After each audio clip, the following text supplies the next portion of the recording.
lot larger on camera than it actually is in real life. It doubled as the entire Amazon River and Creature from the Black Lagoon, one of our classic monster movies. So this is shot right here on our park lake.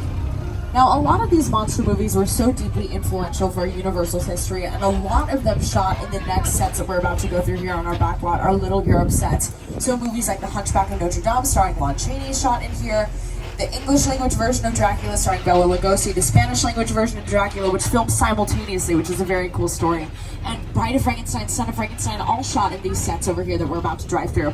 Now, you may be wondering, if you are not a scary movie person, are these sets going to be a little bit of a bad place for you? Actually, no, not at all. This is definitely a little bit closer to the good place.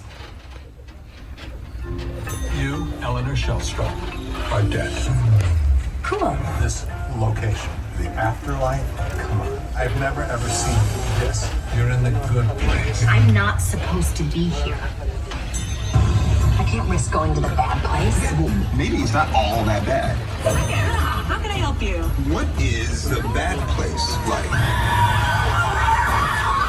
Well, it doesn't sound awesome. So my fans of The Good Place, Jeremy, Bear Me Forever, you may recognize a lot of these sets. This is the afterlife as seen in The Good Place. Very, very exciting to see. Some of my personal favorite movies, however, shot out here. We are driving on the streets of Genovia, as seen in Princess Diaries 2, A Royal Engagement. This is where the Genovian Independence Day Parade happens. Kelly Clarkson's Breakaway playing softly in the background. You know this scene. The girlies know.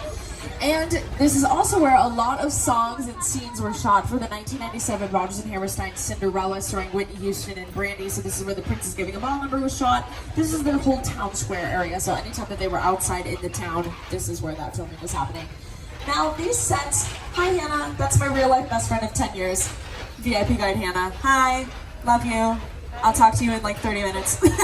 So these sets were originally constructed in the late 1920s for Universal's very first Academy Award-winning Best Picture, All Quiet on the Western Front. We did take home the Oscar for Best Picture this year as well for Oppenheimer, very exciting. But these sets were originally intended to look like World War I era Germany. So it's kind of funny to me that in more recent decades we've got these whimsical, kind of fairy tale-esque movies and TV shows shooting in what was essentially the birthplace of the horror film and the war drama here on our backlot, but that just goes to show you how talented these filmmakers are. They can really take one set, transform it in front of your very eyes, make one set look like so many different things. So that is the beauty of these talented filmmakers working out here on our backlot.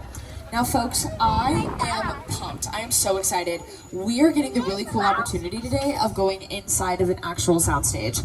So this is Soundstage 50. It is our only 2-level soundstage here on our backlot. It has been made and designed very, very specifically to allow trams to go inside. So if there is no filming happening in there, we are allowed to go inside. If there is filming happening in there, we just bypass it. So we gotta make sure that we are all good to go inside. So we've got a movie filming in here right now called Ticket Machine Heist. They were in here this weekend. They are not here today, but their set is still up, which is really exciting. As we go inside, make sure you're staying seated. Keep your arms and legs inside the tram at all times. Again, if you need me, pull that cord and I'll help you out, but make sure we're staying seated at all times. You know, we drive by so many sound stages, we just figure it's fair to show you what the inside of one looks like, how we can transform the inside of a soundstage to look like what we need it to look like. Now, because Soundstage 50 has been constructed to allow trams to come inside, they're a teeny bit more limited with what they can build in here, but I have always seen very cool and very elaborate sets in here. So Ticket Machine Heist, a lot of it is centered around this subway station set that we're driving through right now. But with a closer eye, I am seeing a lot of signage for San Francisco, so whatever they're shooting is taking place in San Francisco, so a lot of detail work. Now there's a lot to be said here about this set, a lot of filmmaking elements over here. Coming up over here on your left-hand side, you're going to see this director's chair in front of this monitor. A lot of people think that the director is the one pointing and shooting the camera for film, and typically that's not the case. So typically the director is watching the shots, but they are not the one holding the cameras. The person on the crew responsible for No, because why have we already had like 20 earthquakes this month? I don't think I can handle another one. I live in an old building. Okay, this one's got a little bit of a kick to it. Hold on tight.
was Earthquake, the big one. If you are in California like I am, that was Monday.